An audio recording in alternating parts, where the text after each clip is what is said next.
in the heart of the vast, unforgiving Mongolian steppe. Under a sky as endless as the grasslands, a child was born, clutching a blood clot in his tiny fist. A prophecy. This was no ordinary birth. This was the arrival of Temujin, the boy who would become the great Genghis Khan. His early life was a crucible of hardship. After his father, a minor chieftain, was poisoned by a rival tribe, Temujin's own clan abandoned him, his mother, and his siblings.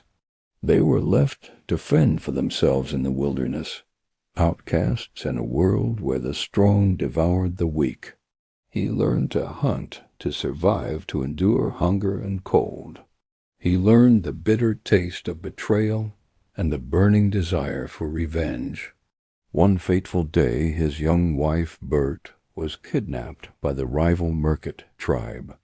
This single act lit a fire in Temujin's soul that would never be extinguished.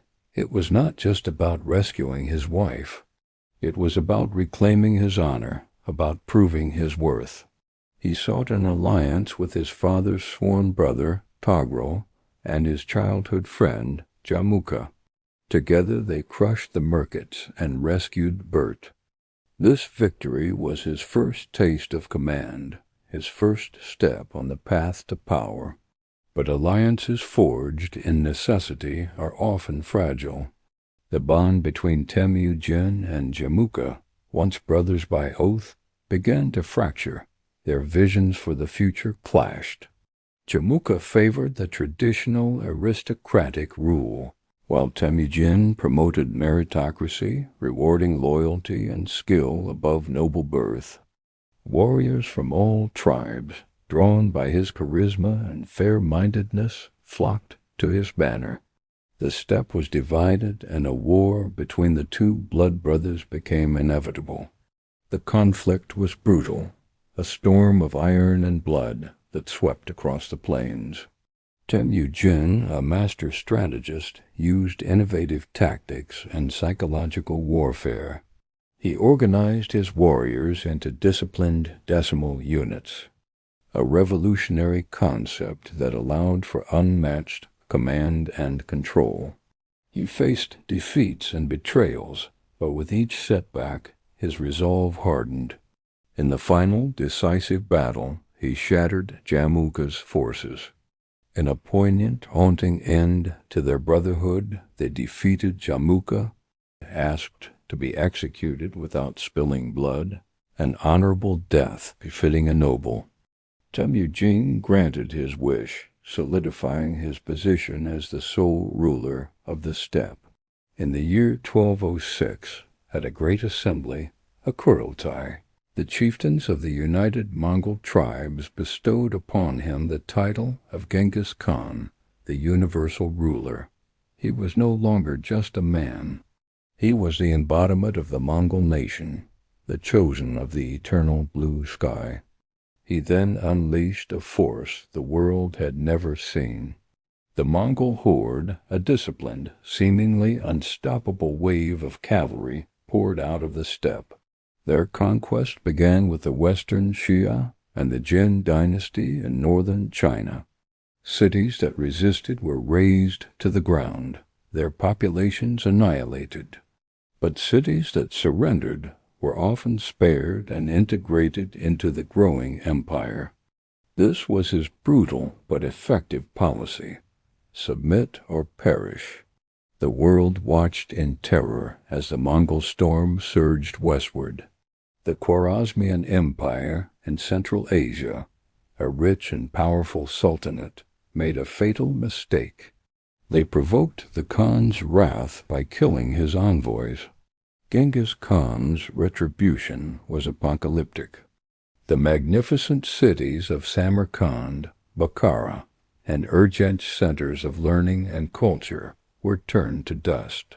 He pursued the fleeing Shah Muhammad II to the ends of his own empire, a relentless, terrifying chase that symbolized the Khan's inescapable justice.